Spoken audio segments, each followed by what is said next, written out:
Have you ever found yourself confused about when to use the past perfect tense versus the present perfect tense in your business communications? How do you typically handle this in your day-to-day work?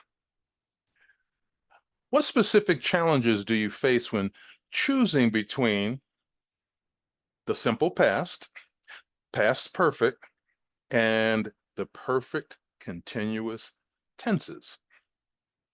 Are there any particular verbs or contexts that trip you up? Today, we will find out how understanding these tenses and how easy it can be as well will help you raise your level of communication in tech and business environments. Welcome, everyone, and good day to all. Today is another learning session from Business English Success Strategies. Our purpose is to use our years of experience in TEFL and ESL to help you master English communications by providing tips, strategies, and lessons to improve your spoken business English. In this session, our topic is perfecting English tenses. And this is going to be part of an ongoing special series to help you improve your communication skills. And will be in addition to our regular offerings on this channel. All right. So now, all of these lessons are most appropriate for intermediate and advanced users, but everyone is welcome. The format of the lesson is to define a term and present it with a short real-world example of some type. And with that, now let's get started, but also don't forget to hit that like button and subscribe. Okay.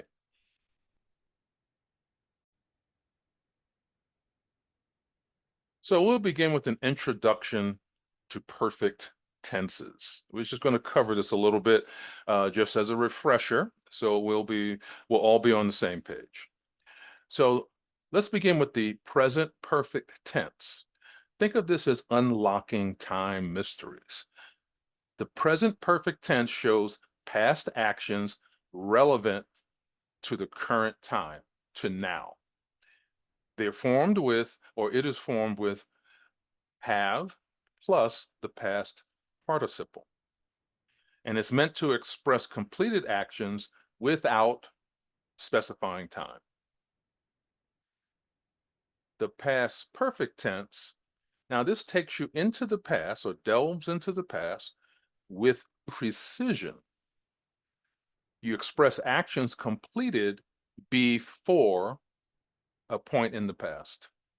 This is formed with had plus the past participle.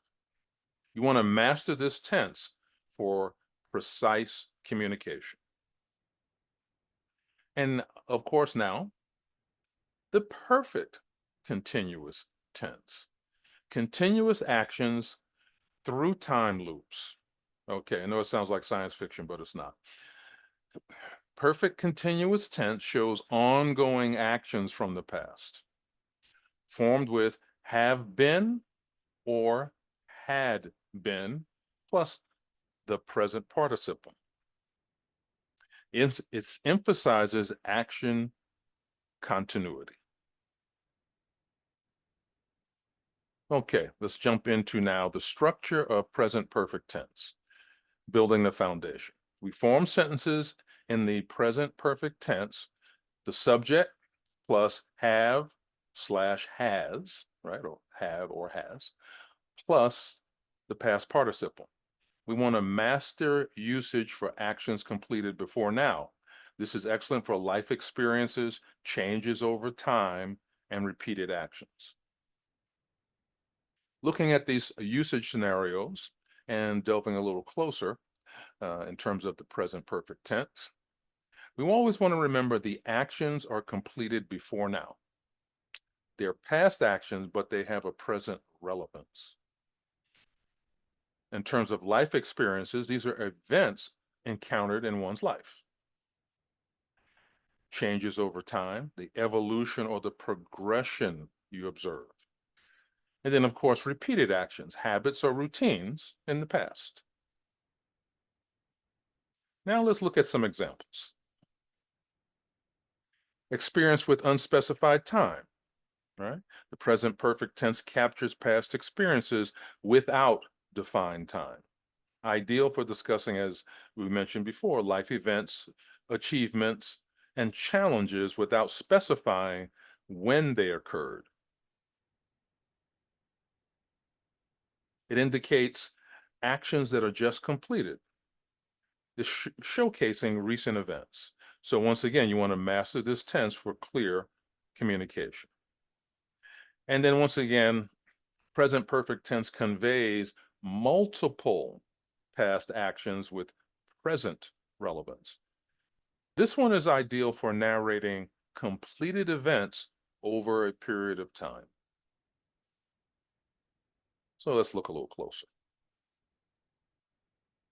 To go.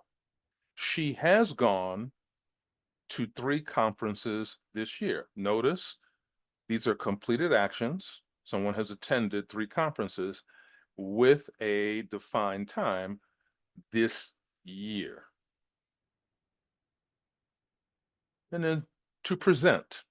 He has presented his research at multiple international conferences. This time, it's not specified over what period of time. To travel. We have traveled to 5 different countries on business trips. So very distinct.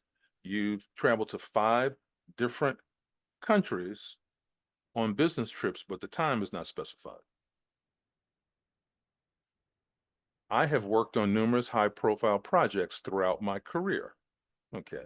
So we don't mention the length of the career, but of course, if you're talking to another person, they might know what that is. So, but we will consider this at the time is not specified, nor are the number of projects, but it's still relevant to the present. And to see, they have seen significant improvements in their sales figures. Okay, so what you want to do as practice is go back to the definitions and then match up these examples with the definitions I provided in the previous slides. Now we have past perfect tense. Let's look at the structure. Subject plus had plus past participle. These are used for actions before, or this tense is used for actions before a specific past point or events preceding another event. So we want to master the sequence of events. So the good news here is, even if this sounds a little complicated, don't worry, we're going to share examples, so you're going to see not complicated at all. Let's just take a little closer look about these preceding past actions. Past perfect tense utilized for actions before a specific past point.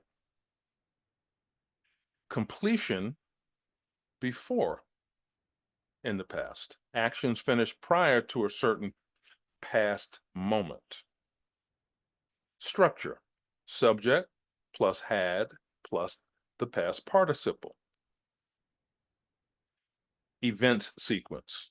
Describes events before another past occurrence. Let me say this one more time. Describes events before another past occurrence. It's about events occurring before another past event. Very simple, right? So we'll have the past perfect tense, the subject plus had plus the past participle. Now let's look at examples. Completed action before another in the past. All right, so we're sequencing. We're setting up our past events, describing them to the listener with precision. So the past perfect tense shows completed actions before others in the past, providing a clear event sequence.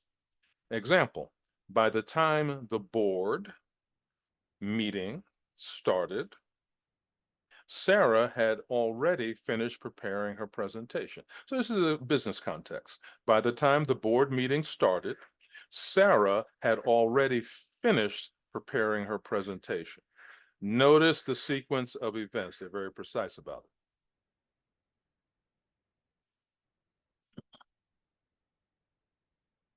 Example 2, reported speech in the past. All right. So this is about some of the intricacies of reported speech.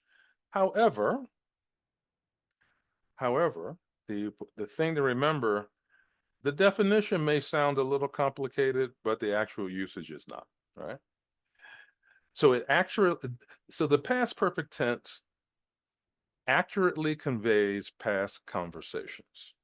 Example, John said that the project had been delayed due to unforeseen circumstances. This is John speaking to someone. And the project had been delayed due to unforeseen circumstances. He's explaining that. And example 3. I know this sounds science fiction.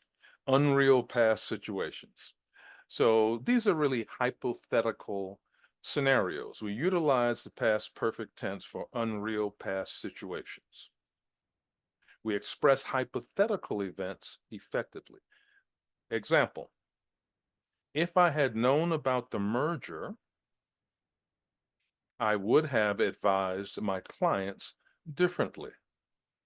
If I had known, but I didn't, about the merger, I would have advised my clients differently because I had this particular knowledge. None of this is true. It's a hypothetical situation. That's what they mean by unreal past situation. Told you it wasn't science fiction. And now on to the perfect continuous tense. This is emphasizing action duration.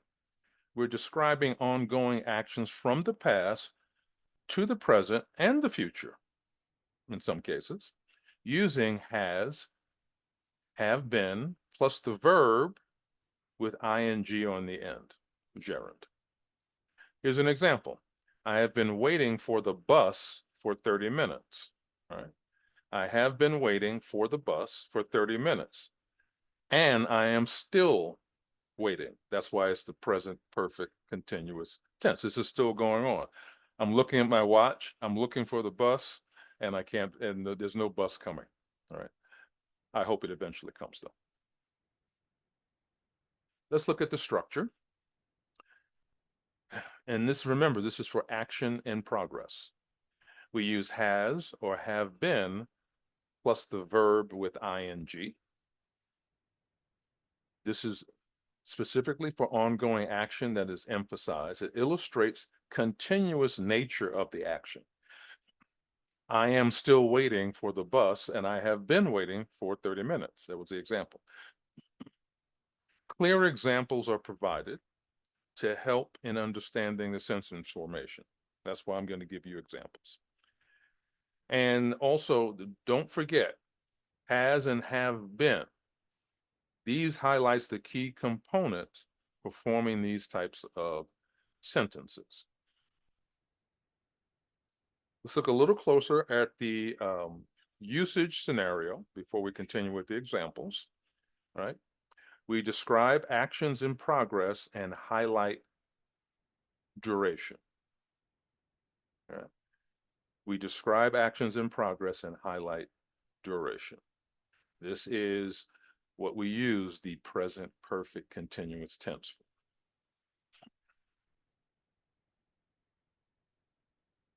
To go. She has been going to the gym every morning for the past month. Right? So the assumption when you're speaking to someone and you're describing this is that she's still going to the gym. It's part of her regular routine.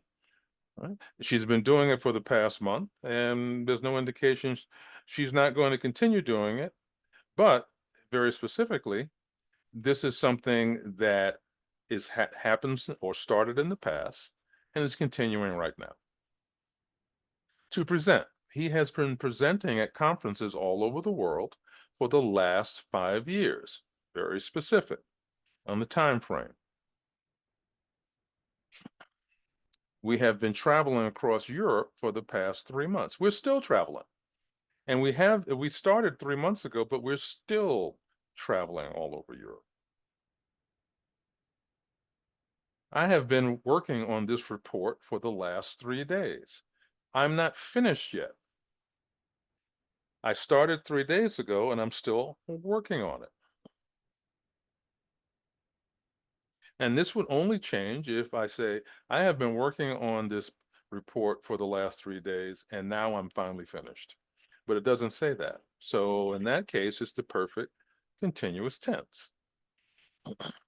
And to see, they have been seeing each other every weekend since they met. And that's up to this present moment. Now we're going to get final exam. Okay, so don't get scared. This is just a good way for you to test yourself and see where you are with the utilization of these tenses, but also after this lesson, when you go back, you want to practice these again. And then actually now you know how to make up your own, or you will know how to make up your own, and you can practice that way as well. So in this exam, we're going to continue with the same verbs: to go, to present, to travel, to work, to see. And we're going to look at completing a sentence. And then we're going to see if we use the right tense: present perfect, past perfect, or present perfect continuous.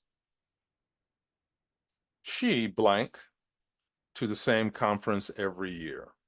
So take a moment and think about what completes that.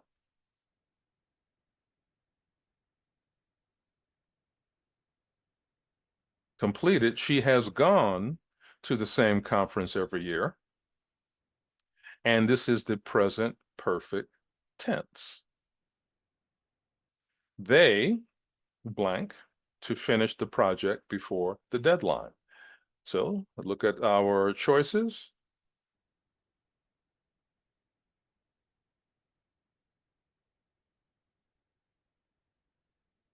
The answer, they had worked to finish the project before the deadline, the past perfect tense. We blank around Europe for the past month.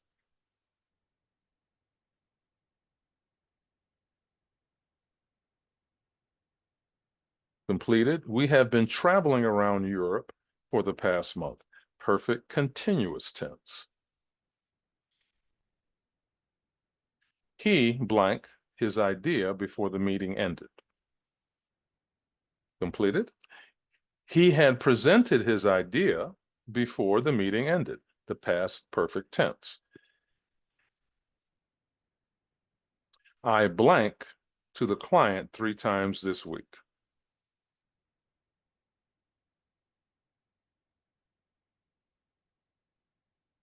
Completed, I have gone to the client 3 times this week, present perfect tense.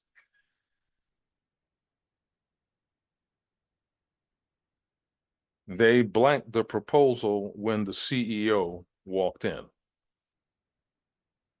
Completed, they had been presenting the proposal when the CEO walked in. So the thing I want to mention about this exercise, if you used a different verb to complete the sentence, actually that's okay, right? It shows you have flexibility with the language. What's most important is that you use the correct tense of that verb in the sentence to complete it, and of course the sentence made sense. So in closing, I mentioned that this is going to be part of a special series, so I'm mentioning that special part now. And so the next week, in the next installment of this, will be complex sentence structures. So once again, even though the title is complex sentence structures, is basically how you're going to make your sentence or evolve your language so that your ability to use your language skills in conversation becomes richer and more engaging to the people that are listening to you. So you want to stay engaged. You want to complete the exercises. If you have not completed them in this session, go back and complete them. That should be the way you approach all of these sessions. And review. so you can master these perfect tenses in English and improve your business English communication. But as you can tell, you can improve all aspects of your English communication. So once again, next week, complex sentence structures. And as always, if you found this content useful, please like the video, subscribe to our channel, and click on that notification bell, right? We like to get feedback. We like to present new videos to you. We want you to be aware of when we publish them, especially if you're finding them valuable. So we're working together that way. And that brings us to the end for this session. So see you next time as we continue our linguistic adventure. Take care, everyone.